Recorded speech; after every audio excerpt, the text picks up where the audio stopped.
মধ্যপ্রাচ্যের উত্তপ্ত মাটি। ইসরায়েল কি সিরিয়ায় নতুন সংঘাত উস্কে দিতে যাচ্ছে?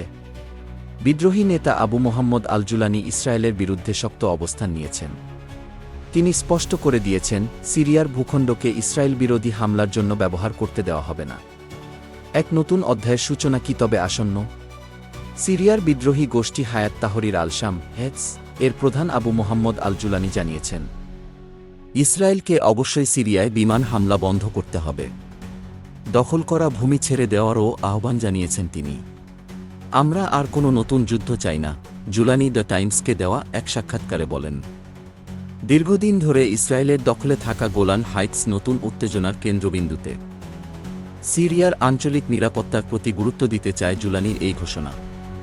তিনি স্পষ্ট বার্তা দিয়েছেন, ইসরায়েলকে সিরিয়া থেকে বেরিয়ে যেতে হবে।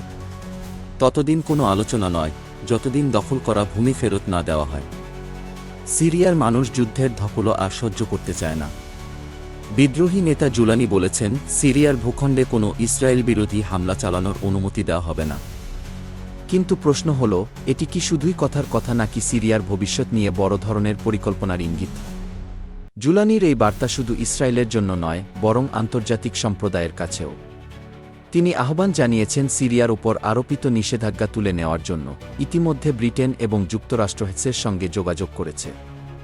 কিন্তু আন্তর্জাতিক শক্তি কি সিরিয়ার নতুন নেতৃত্বকে গ্রহণ করবে?